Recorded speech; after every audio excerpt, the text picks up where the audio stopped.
અયોધ્યા ખાતે આગામી 22મી જાન્યુઆરીએ શ્રી રામ મંદિરનો પ્રાણ પ્રતિષ્ઠા મહોત્સવનું આયોજન કરવામાં આવ્યું છે.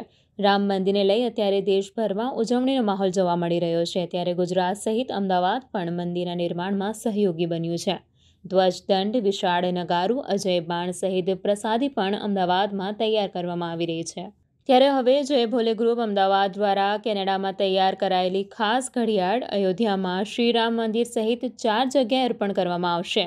આગામી 10મી જાન્યુઆરીએ જય ભોલે ગ્રુપના દીપેશભાઈ પટેલ સહિતના સભ્યો અયોધ્યા ખાતે શ્રીરામ મંદિર, હનુમાન ગઢી, શૃંગી આશ્રમ અને શ્રીરામ જન્મભૂમિ ટ્રસ્ટના મહંત નૃત્ય ગોપાલદાસજી મહારાજને આ વિશેષ ઘડિયાળો અર્પણ કરશે. આ ઉપરાંત જય ભોલે ગ્રુપ દ્વારા દેશભરના પ્રસિદ્ધ મંદિરોમાં 1780 ઘડિયાળ સ્થાપિત કરવામાં આવી છે. આ ઘડિયાળને કેનેડા નિવાસી વિવેક પટેલે તૈયાર કરી છે. આ ઘડિયાળોમાં જે તે મંદિરનું પૌરાણિક આધ્યાત્મિક મહત્વ અને લોકોની શ્રદ્ધાને જોડી તેને અનોખી અને વિશેષ બનાવવામાં આવી છે.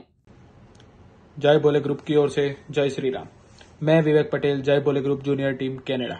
राम जन्मभूमि पे बरसों के बाद नव निर्माण जो मंदिर बन रहा है, वो मंदिर में जय भोले ग्रुप की ओर से जो घड़ी अर्पण होने वाली है, उसकी डिजाइन करने का मौका हमें मिला है।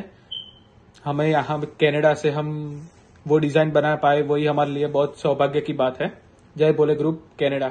અયોધ્યા શ્રીરામ મંદિરમાં અર્પણ થનારી ઘડિયાળમાં પ્રભુ શ્રીરામના દ્વાદશ નામો અંકિત છે, જે ભગવાન શિવજીએ માતા પાર્વતી સમક્ષ વર્ણવ્યા હોવાનું સ્કંદ પુરાણમાં ઉલ્લેખ છે.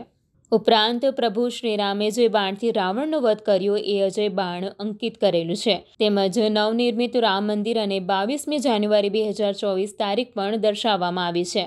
શ્રી રામ જન્મભૂમિ તીર્થ ક્ષેત્ર સમિતિના અધ્યક્ષ મહંત નૃત્ય ગોપાલદાસજીને તેમની ભક્તિ અને રામ સ્મરણના પ્રતીક સ્વરૂપે ભગવાન રામના 720 નામોનું વર્ણન કરેલ ઘડિયાળ પણ અર્પણ કરવામાં આવશે, જે 12 કલાકમાં 720 મિનિટ રામ સ્મરણની તેમની આસ્થા ભક્તિને સમર્પિત છે.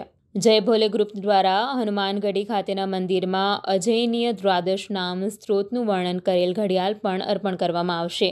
જ્યારે શૃંગી આશ્રમમાં સ્થાપિત થનારી ઘડિયાળમાં સપ્ત ઋષિઓ સહિત 12 ઋષિ મુનિઓના નામ દર્શાવવામાં આવ્યા છે.